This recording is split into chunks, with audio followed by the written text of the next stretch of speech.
Thank you, Chairperson, Dr. Bailey, and PCSI Organizing Committee. In the interest of time, I am going to be very brief.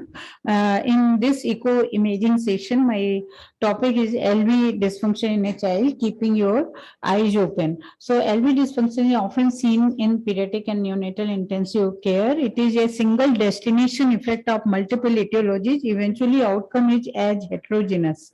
Management depends on evaluation and corrective palliative surgery, cath intervention, resynchronization therapy, advanced life support. So there are so many things has to be decided on based on our eco evaluation. How any LV dysfunction will cause ventricular dilatation, decoupling of Frank-Starling phenomena, and the lung congestion. And ventricular independence will lead to the failure of both the ventricles. So these are the few variables which we should always remember while evaluating a child. And a type of systolic dysfunction could be either it could be an isolated systolic dysfunction with the which will eventually lead to a diastolic dysfunction also, and it are only diastolic dysfunction to begin with. Right now we are going to discuss the type 1. The diagnosis of systolic LV dysfunction depend on evaluation of the contractility of the myocardium and is defined by ejection fraction, and usual cutoff is 50%. So we must try to identify an etiology by history lab and subsequently echo. My first case is Ms. A. She presented at 8 months of age, diagnosed to have murmur cardiomegaly, was diagnosed to have a DCMP. LVF on admission on presentation was 22%, moderate MR, LVIDD was 112%, and LVEF was less than 45%, and FS less than 25%. So it was a dilated cardiomyopathy by definition. So ECG showed delta wave, but Holter did not show sustained SVT, received antiarrhythmic to begin with. Then subsequently it was stopped. Her EF improved up to 40 to 45%. She is on decongestive therapy and micronutrients, and Holter yearly echoed 3 to 6 monthly.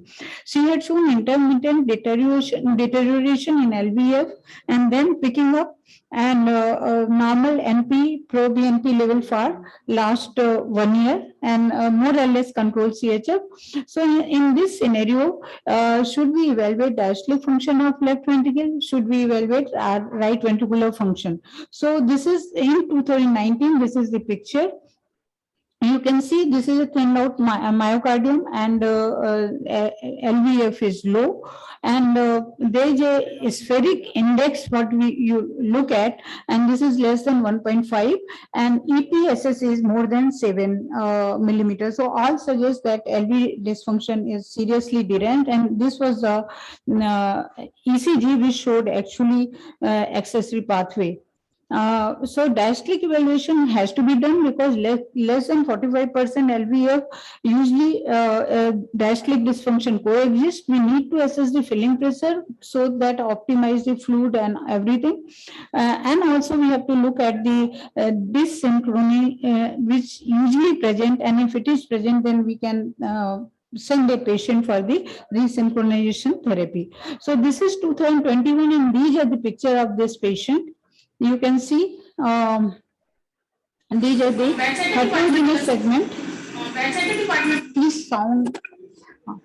So these are the heterogeneous contractility. You can see these are the akinetic region, and this is the region where the contractility is abnormal and it is different in different segment. You get a different value for Simpson method and for the M-mode evaluation of the LVF. So these are necrosis, even non-ischemic myocarditis, DCMP, may have a segmental wall motion abnormalities, and this will lead to a because this condition is a pro-arrhythmic, so ICD implantation may be needed and may be good for them. And MRI is a good way to find out the etiology because tissue characterization is good. There is a role of myocardial performance index taken in this situation, because if it is grossly abnormal, in that case, you can expect a poor prognosis. Now, coming to my second case, this is LV function. Can LV dysfunction can be associated with the nutrition? So here is the 4-month-old child presented with cardiogenic shock, and you can see the prolonged QTC and severe LV dysfunction. This patient had definitely a history which suggested that nutrition and the lack of exposure to sun. So there was a region to have a low vitamin D exposure and of course hypocalcemia. So etiology of hypocalcemic cardiomyopathy includes malabsorption syndromes, nutritional deficiency, parathyroid issues, and DJOS syndrome. So whenever we are having a patient and where we are going to diagnose the hypocalcemic cardiomyopathy, we need to see other factors also. This picture I have taken from Dr. Munish Tomar. So you can see this is almost globular heart in a hypocalcemic cardiomyopathy, and it is improving subsequently with the appropriate therapy. 3/4 of these patients are going to improve completely. Only less than 5% may not improve at all. In my case 3,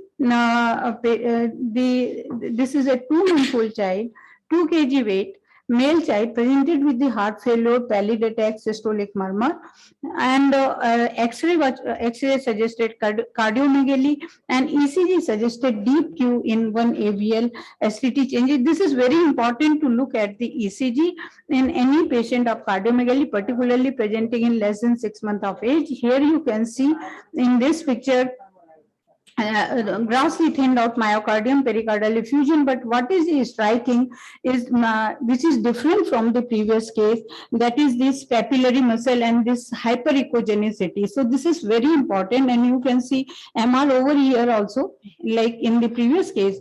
But in this particular case, you are having a different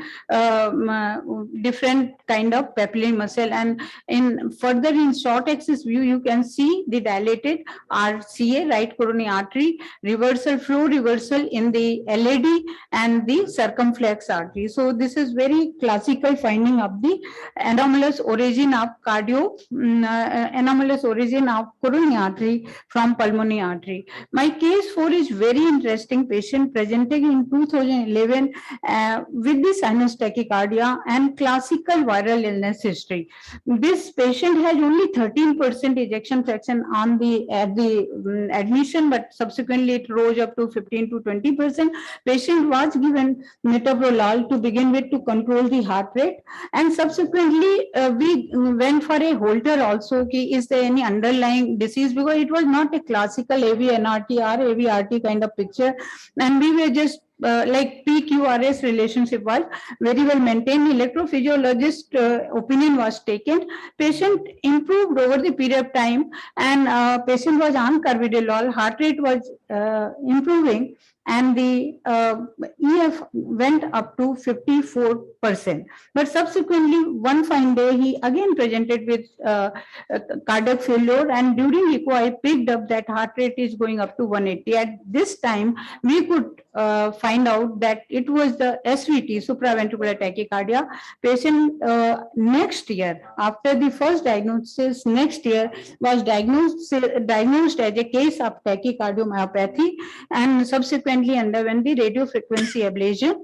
And tachycardiomyopathy we know is a treatable cause, and we should keep on monitoring these patients because they may also develop newly onset arrhythmia. So it is very important to monitor them closely and having Holter regularly for these patients. And this is another patient, case 5, which presented with severe LV dysfunction. This patient actually collapsed as soon as arrived in the hospital. You can see ventricular narrow. This is a ventricular tachycardia going on, and the X-ray picture, everything is suggestive of obstructive lesion. And you could see in echo there was a unicuspid valve. So mostly neonatal severe aortic stenosis will present with a unicuspid aortic valve, and the most interesting is the this 4C view, where if you look at the papillary muscle, again it's a hyperechoic, just like in the Alcapa, because of this pressure overload consistently presenting even in antenatal period. This is very small aortic valve opening, and this is the post ballooning procedure. So these are the patients who may present with the smaller LV. So once we are planning for procedure in these patients in the neonatal aortic stenosis, we need to know that LV will be able to have enough cardiac output to hold the enough blood volume to provide enough cardiac output. This is very important, and there are certain criteria where we have to really assess the LV capacity to hold the volume and maintain the cardiac output. So this is very important point for the neonatal aortic stenosis. In conclusion, timely diagnosis leads to timely intervention. Echocardiography helps us in identifying the cause and tailoring the therapy. Thank you very much.